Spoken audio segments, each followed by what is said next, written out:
So let's move on and have a look at the authors and movements of the modernist period now. And one of the most important modernists is the guy I mentioned before, T.S. Eliot. So he is not only a poet but a critic. He helped a lot of the younger modernists to get a foot up in the literary world by publishing their work and editing it and criticising it. His big poems are the Lovesong of J, Alfred Prufrock, which is where I quoted the coffee spoons from before, and Wastelands. So they're both iconic modernist pieces, and generally they do things like make international references, so they try and engage with Eastern literature and quotes from Latin and other places to create a sort of global sense of the world. They consider class structure, and they are also despairing at the emotional emptiness of society. So it's pretty much modernism in a nutshell. If you want to get an idea of what it felt like and what it was supposed to be like, you would read a T.S. Eliot poem. Another one of the key modernists that you would need to know would be Virginia Woolf.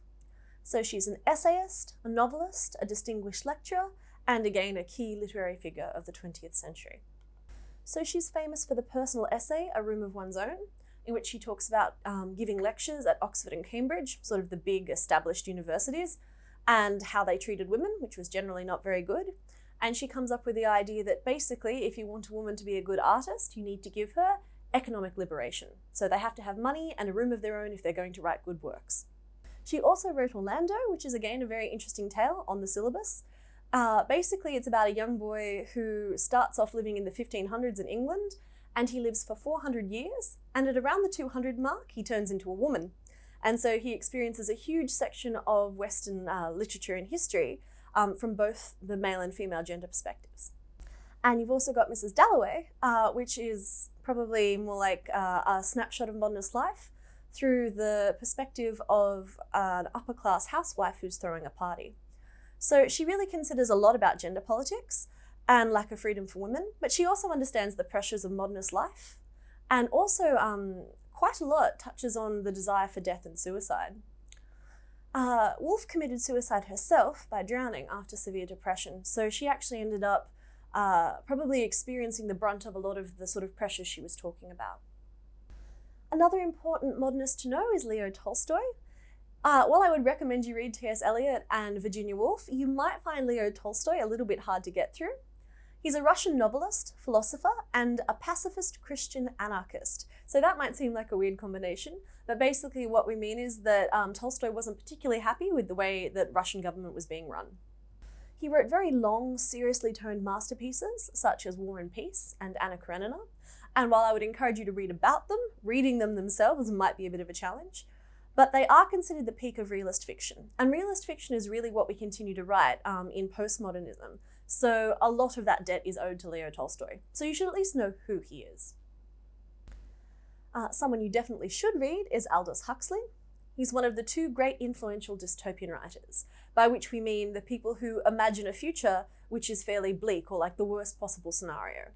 So he was a great novelist, essayist, and a futurist. A lot of the things that he predicted in his books actually came true in the later part of the 20th century. And his family was very prestigious in England for science. So the Huxley family name is a pretty important one in Britain.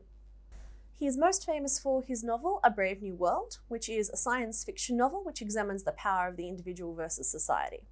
It's basically considered to be the worst possible consideration of Western society. So the individual is controlled by access to advertising, consumerism, sex, and drugs. And that's pretty much how they get pacified, and they don't bother sort of questioning or arguing against anything that happens.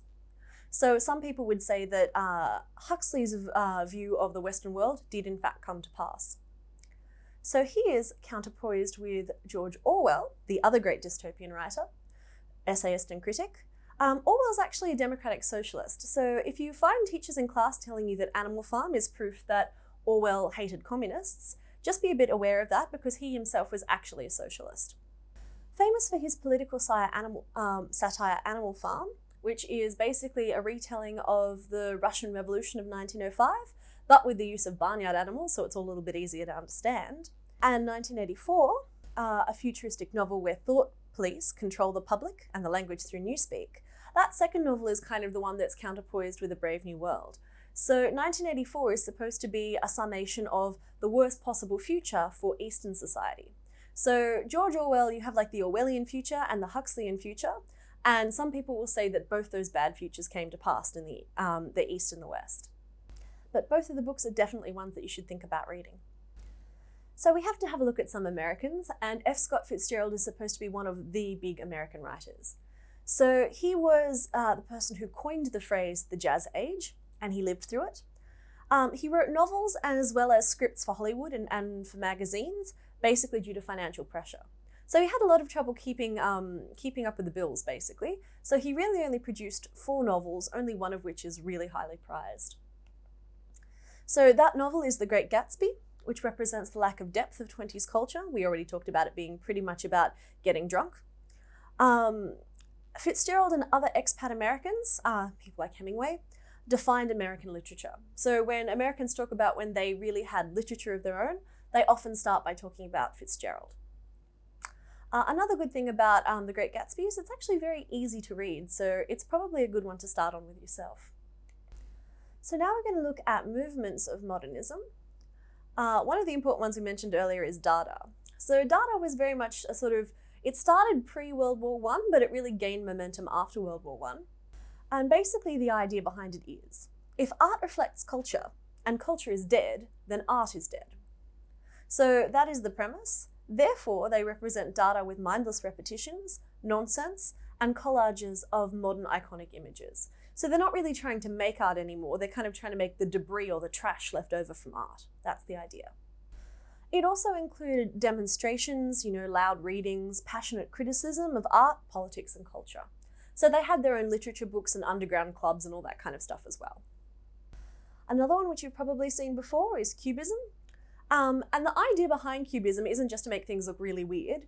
It's supposed to present a different physical reality, where rather than viewing the object from just one point of view, you're trying to view it from many points of view simultaneously. So that again links back to the idea of truth not being objective, but subjective. Only this is trying to visually represent that idea. So that makes it analytical, geometric, and abstract. And of course, Cubism has its effect on literature as well. Picasso is the most famous of the Cubists, obviously, and generally well known for Demoiselles d'Avignon, which is the picture of the tribal-looking young ladies we saw earlier. The last of the movements we're going to talk about in terms of art is Surrealism, which creates surprise, unexpected juxtapositions, and non sequitur.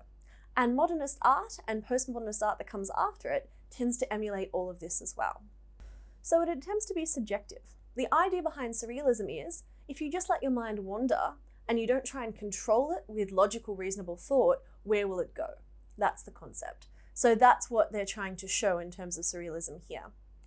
So André Breton and Salvador Dali are the most famous Surrealists.